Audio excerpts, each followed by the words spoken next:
Woo! Hey everybody, so it is Mastermind Week and I have people from all over the country flying in to hang out with the apartment Rockstar. This week we're gonna get started on how to scale into multifamily, and I've got a variety of VIPs in town today, and one of them said, hey, I want to brand with you, I want to co-brand, let's do a podcast together. I'm like, why not? If you supply the liquid courage, then I'm happy to supply the talent. So today we're gonna have a mastermind podcast on what we're going to talk about. And today I'm joined by this lovely lady. Why don't you introduce yourself? I'm Alina Muradyan from Los Angeles, and I'm a broker and an investor. Mm-hmm.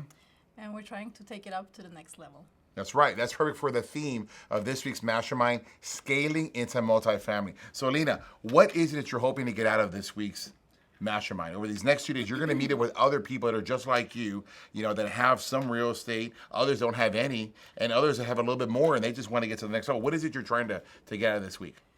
Having my focus as a broker on multi-unit, I think there's always growth that you could bring onto your business, to your company, and also being an investor myself, I want to go into 100 plus units. I want to know what we need to know that we don't know yet, as far as the operation goes, as far as the numbers go, and as far as just overall scaling.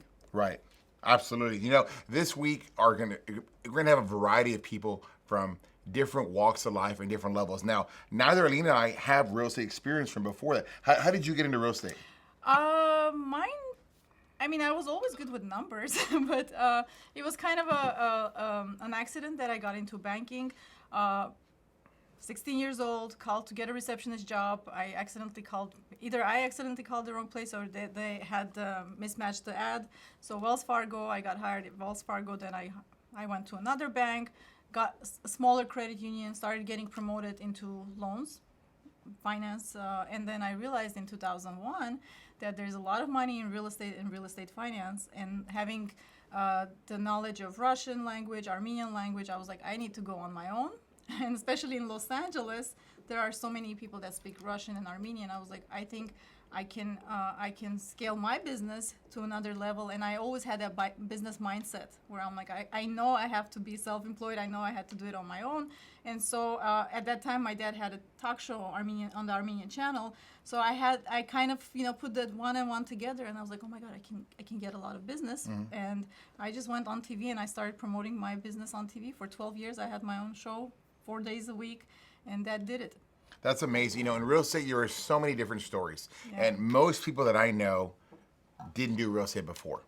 You know, and it's kind of like those people that are in part of these big towns, but they're not from that town. Mm-hmm. They came in, like in Miami, nobody's from Miami. Yeah. Everybody's from somewhere else, right? So where are you from originally? That's what I was going to say. I wasn't even born in the United States. I'm from Armenia. I was only 12 years old when I moved here, and we were just talking at Robert's office. We were talking about our whys, and like I told you, my why has always been my family, because we moved here. They left their life that they were living over there. They moved over here, and I ever since I was a little kid, I realized that we live in the United States, and financial freedom is this is the place where you could get the financial freedom, where you could actually become anybody and anything you want, and financials are limitless. If you are sure of yourself and you work hard and you really, really think, I don't even want to say outside of the box, but think outside of the box, there is no limit. Man, that's so inspirational, right? Because she hit on so many things. There are so many people who are not thankful for what they have in life. They're not thankful that they're born in this country. What did she just say? She said this is still the opportunity, the land of opportunity. And I have not heard that in a long time. So thank you for that reminder, because we get so used to the everyday. We get so used to the man's keeping me down, whatever.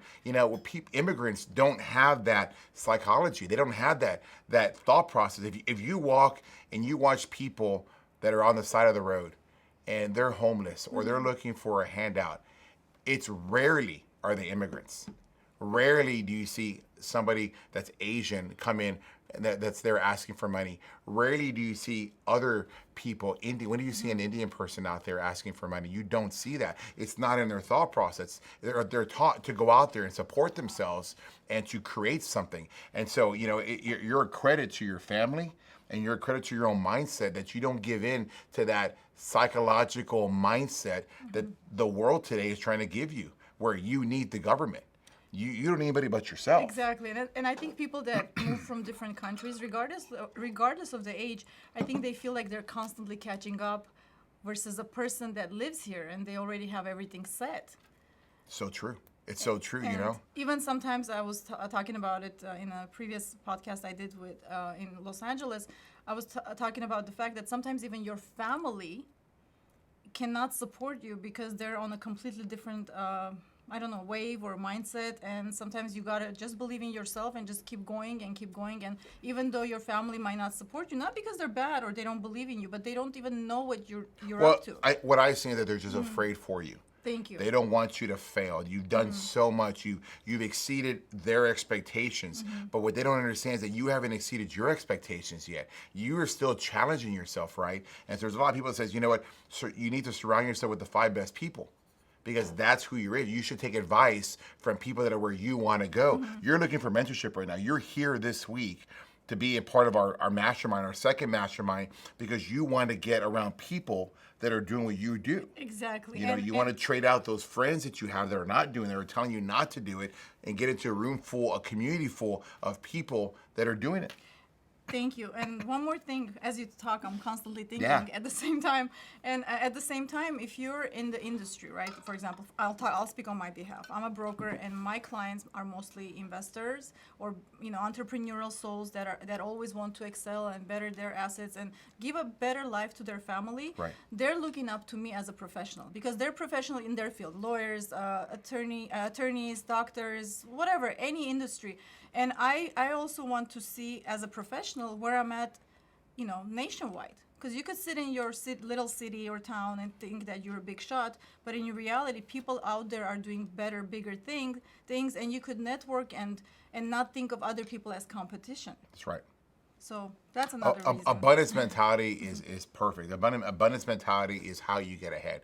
You don't have envy. You don't get jealous of somebody. You should admire their success. I'm sitting here listening to her. She's from a foreign country. She wasn't raised here. And yes, she's a multimillionaire today, because we talked a little bit about finances earlier. She doesn't like talking about numbers. But, I got an idea of what she has. And she's self-made. She didn't rely on anybody, right? And she's just kind of that bootstrap kind of person where you're just going to pick yourself up from your bootstraps and you're going to go to work. And the market will tell you how good you are. Mm-hmm. The market will tell you, not society, certainly not the government who wants you to live off of them.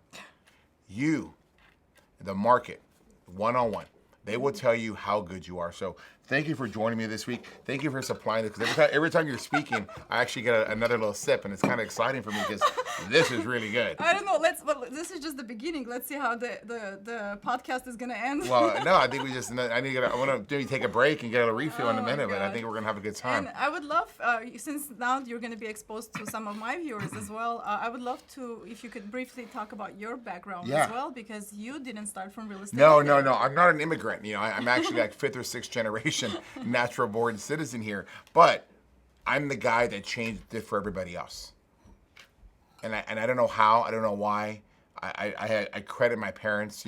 My father worked at Whataburger, which is a local Texas fast food chain, and he did work there for over 40 years. My mother worked at Hager's and Levi's later on, before both of those jobs went to NAFTA.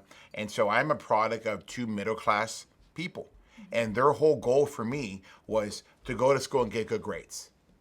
Those are my mentors, right? Your first mentors are your parents, and they tell you what to do. So you listen to it. I was in the soccer fields this weekend with my child, and he's listening to me. He's listening to what I'm saying, and whatever I say, he does. I make a recommendation, he goes and does it. So you do that. You go to school and you get good grades. And my next, mentors are what? Your professors. True. Your professor, what do they tell you? Go out and get a good job, save on that 401k, work at the same company, be loyal, put in long hours, and maybe one day you can retire when you're like 65. And you don't blame them either, though. No? Because you don't know any better. Plus the era they lived in, it was a completely different era. The opportunities weren't there. And like our grandparents, right? It was post-war mentality where you save that piece of bread. And then our parents, because even though you say, let's say you tell your son something, right? But he's going to look at the life you're living. Mm-hmm. The actual best example is the life you're living. You might tell him one thing, but he's still going to look at and follow your lead. So same thing happened to our parents, where they were savers also, and they didn't know any better. And then things changed.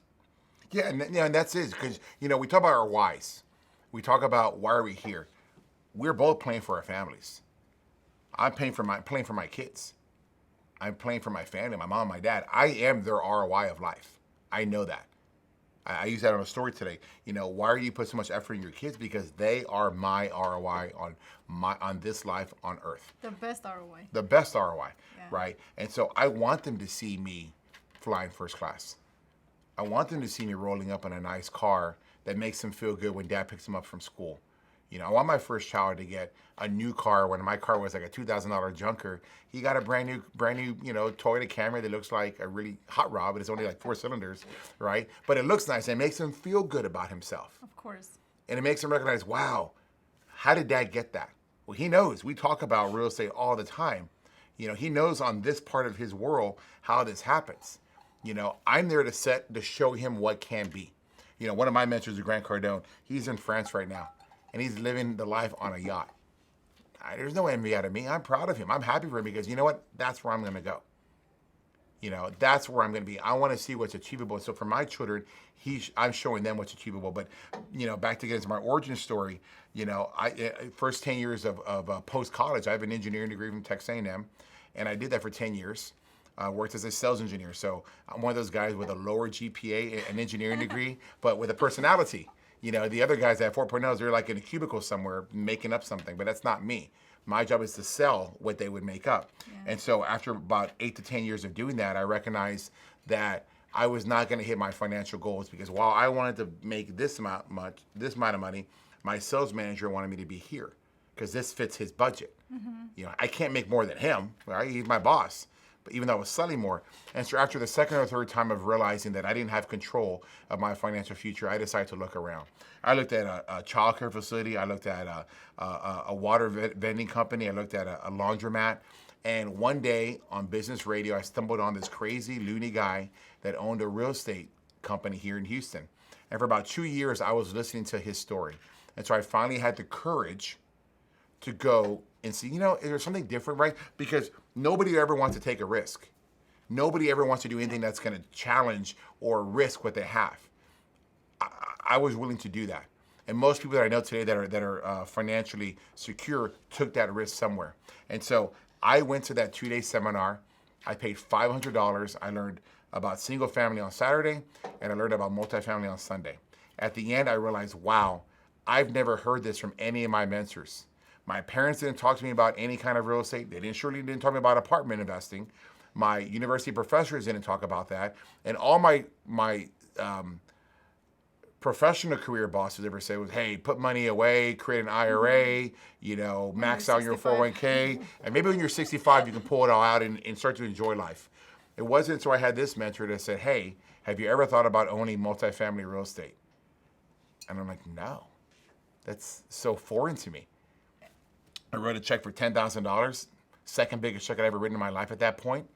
And I joined that club and I got immersed into a community of other people just like me who took a risk and owned real estate. And fast forward 15 years later, I've got a 5,000 unit apartment portfolio that I own or manage. The portfolio is worth today $675 million. I have raised $180 million of private capital. And my recognition is that I'm very good at operations. And I've been crowned the National Apartment Association Owner of the Year twice. Congratulations. And thank you. And so I feel very confident and secure that I know what people need to learn at a mastermind. I want to give back to society to what was given to me. And I'm excited that you're here, Alina. I'm excited that others are going to be here because, we are products of our family. And we're the products of taking a risk and getting to the next level of life. Ed Mylett says he is that one person, you know what I'm talking about, right? That changed it all. That changed it all for the family. And you were that one person for your family that changed it all because you decided that, your family deserves more.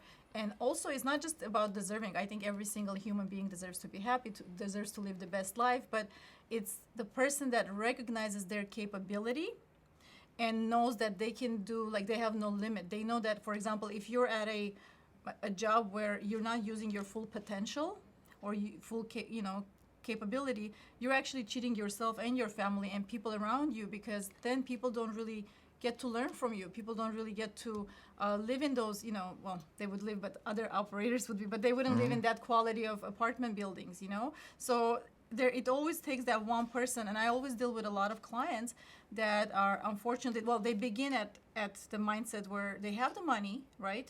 More money than most of the people that started buying apartment buildings, but they feel like they don't want the hassle. The apartment ownership is not for them. And when I try to explain to people, no, it's actually so easy. But also, any money that you want to make, any cash flow income, or even just grow equity, you gotta take a risk. 100%. You gotta take a risk. It's all about being exposed to education. It's all about being exposed to the what if. What's behind the what if? What if I took a chance? Well, what are you taking a chance to? And where did you get that idea from? It's not about, how do I say it's the right way without it coming off wrong? Success is your duty to your family and to yourself, and it's also your duty to everybody watching you.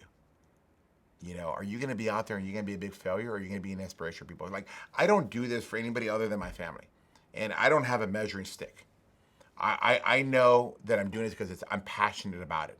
I love what I do. Why wouldn't you?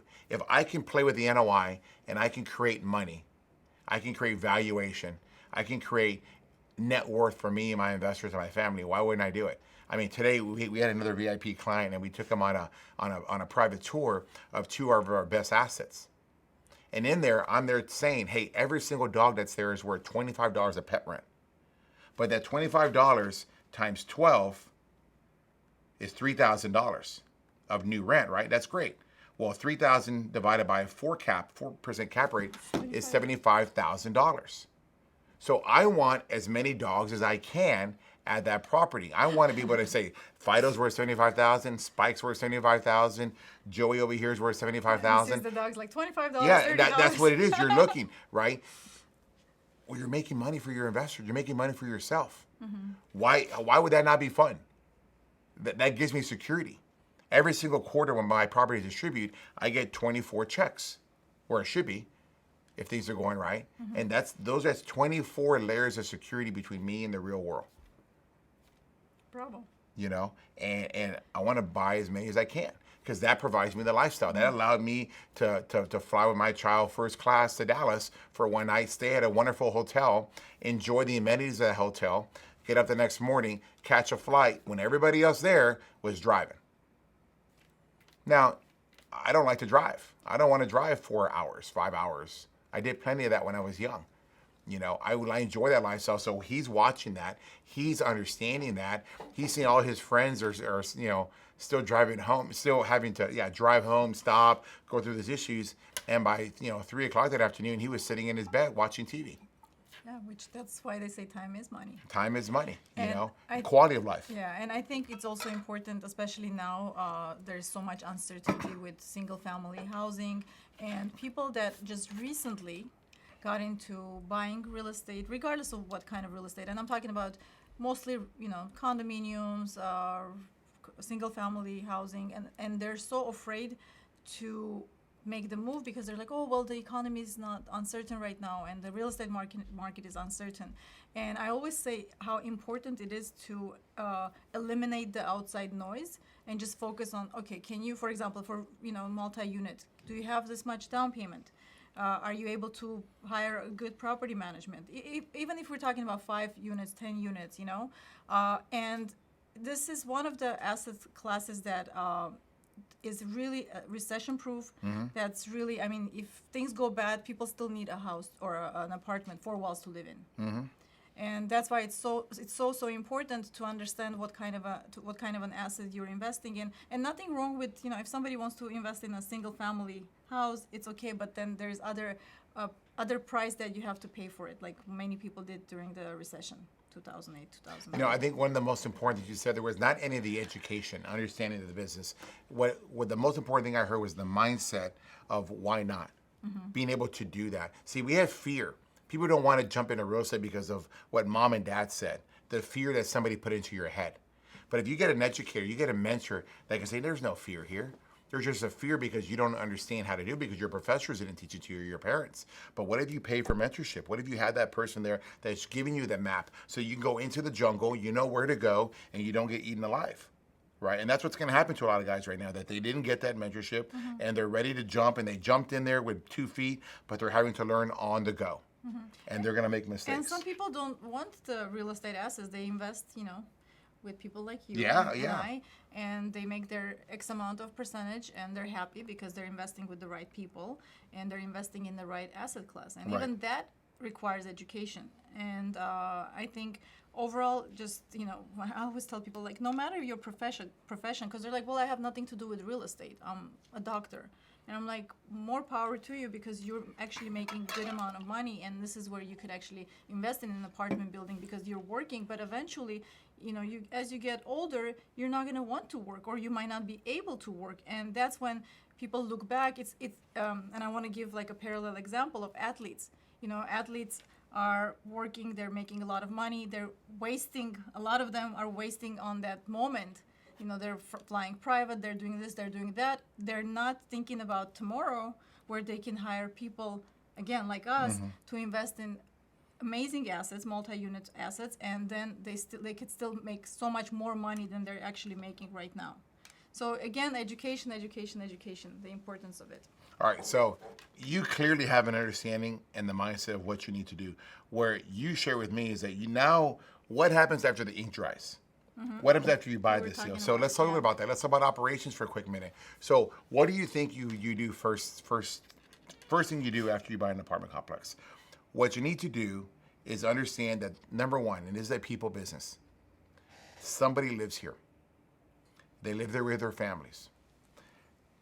This is where they're going to have those wonderful moments in life, their birthdays, anniversaries, first time getting married, graduation from school or from college, and treat it like that. What can you do to make that experience as good as possible? And the reason why is because people that are renting today, as you know, inflation is heavy, interest rates are heavy, and it's making it more and more harder that they're ever going to have that American dream of owning a single family house, which means they're going to be renters for a long time. Well, why should they rent with somebody else if you're taking care of them? So what we do as an operator is I try to focus on the basic services. I want my air conditioner to blow cold. I want my hot water to be hot, on demand, and I want everything to work the way it's supposed to work. If you signed a lease, you expect that washer and dryer to work.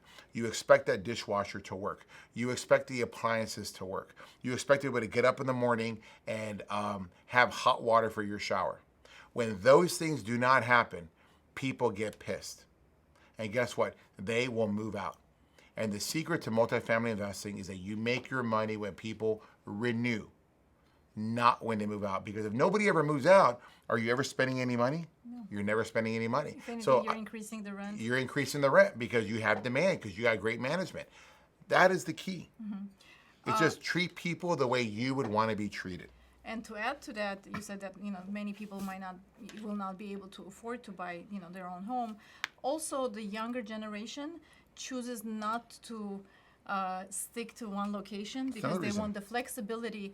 And I see more and more of the younger generation invest in multi-units because they can give it to property management. They don't need to be stuck in Houston, Texas, or Miami or Los Angeles, but yet they're actually making money and they're traveling the world with their cash flow. And of course, you're growing equity as well. So I see a lot of that happening with my clients where they're like, well, we're not interested in buying a house or a condo, right? I'm like, put your money in multi-units. When I see my clients have money, I'm like, you got to put it. And I'll say it so much until they actually make the move. Yeah, what's going on right now is that you're seeing a mindset shift in the younger generation.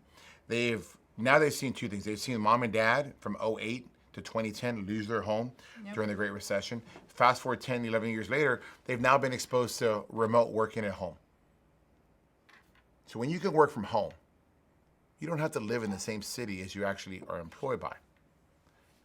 You do want to travel. You do want to spend a few months in California. I do want to spend a few months in Florida with my girlfriend because I just have to show up and be on the computer wherever, which means that you don't need to have an address in Houston, Texas for your Houston, Texas job.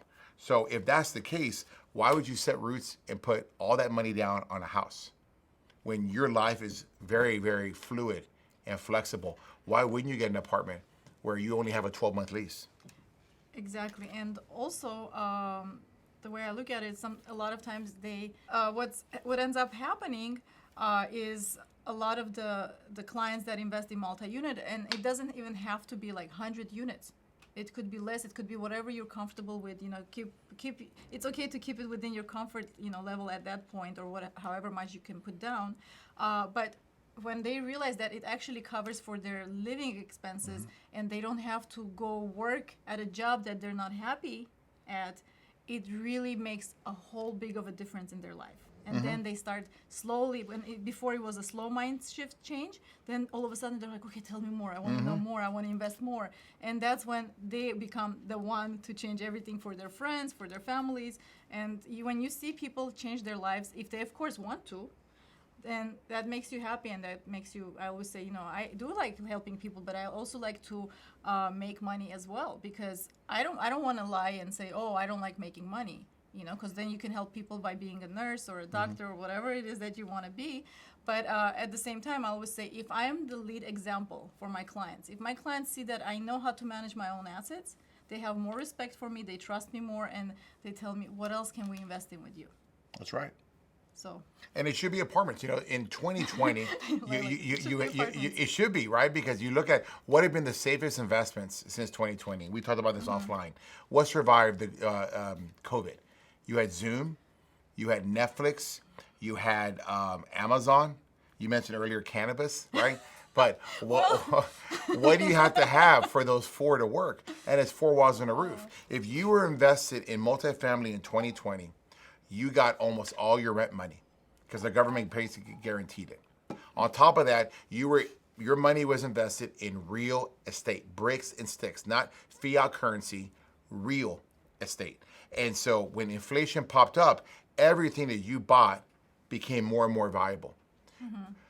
Real estate is the greatest hedge against inflation because you cannot build that apartment complex again for what you was built for in 2020, 2019, 2018. Everything is worth more. So if you had your money in that apartment building, you saw a monster surge in valuation. Had you left it in the bank because you're afraid to invest or whatever the situation is, you would have seen a decrease of anywhere from 10 to 20% annually in your purchasing power. And even that, I kind of want to derive just a little bit towards single family, because I'm sure people that are watching us, a lot of them possibly own homes, or they want to buy that house, because sometimes, even though like Grant also says, invest in multi-unit first and all that, sometimes it's not just the logical. Somebody's like in his 60s, he's like, I understand all that, but I do want to have my own house because that was my dream.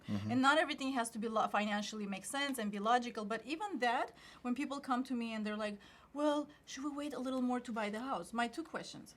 Can you afford it? Will you be able to afford the payment? And two, do you have enough down payment? And eliminate the outside noise. If those two work for you, go for it. Because what happened, I deal with a lot of clientele that also invested in cryptocurrency, and they thought it's going to get bigger and bigger. And they're like, let's wait a little more. The property prices go down. And I said, listen, I've been through recession. And I know one thing. Sometimes when property prices go down, you might not even afford, let's say today you could buy an $800,000 home, you might not even be able to afford a $200,000 condo. And what people don't realize is there is a reason property prices go down.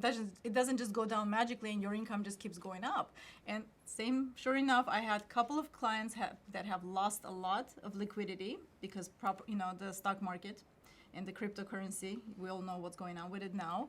And I kept telling them, I said, you guys buy it. And they could afford the payments.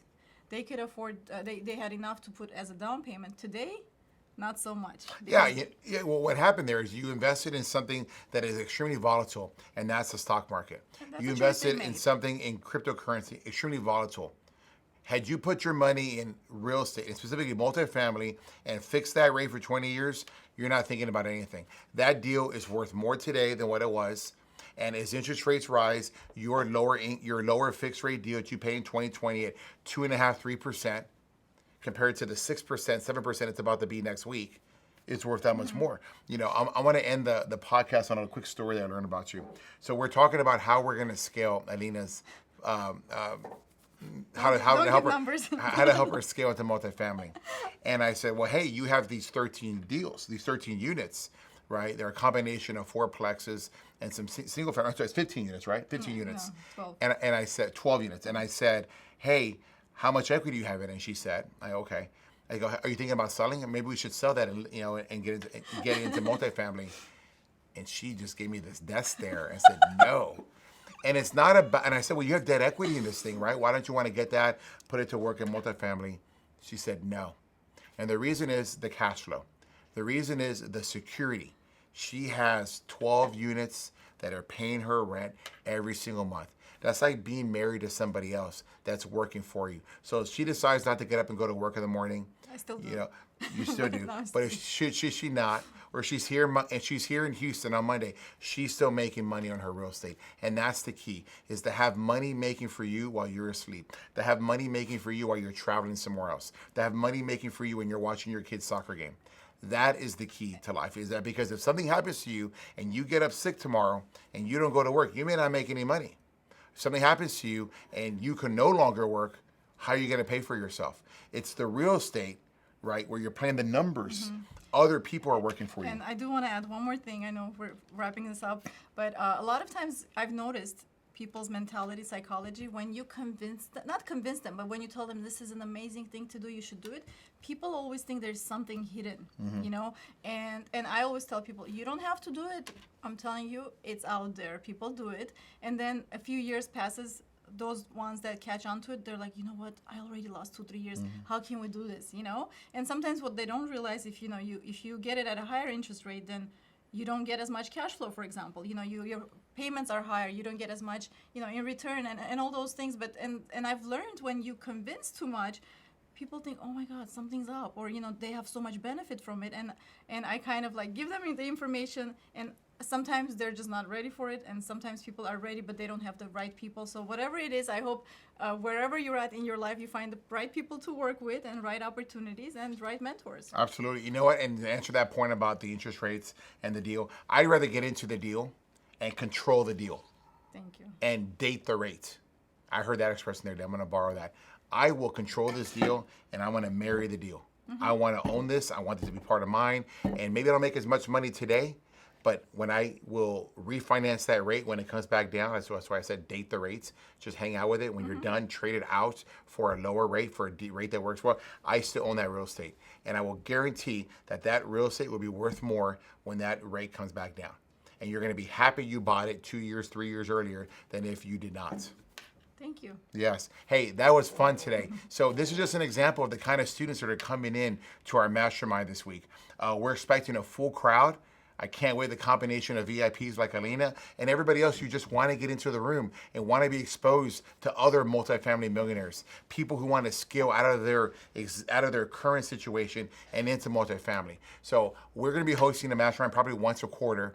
If you're interested in coming into our next mastermind, please give us a call at 832-942-1196. Sign up, get on our wait list for the next mastermind. Lock in that pricing, because you know what? It's inflation. We got to keep pushing the rates up because our costs are going up, so we got to pass it on. But I promise you, the information you get will be 1,000-fold what you pay for in that ticket. So until next time, we'll see you in the Apartment Rockstar podcast, and thank you, Alina. See you.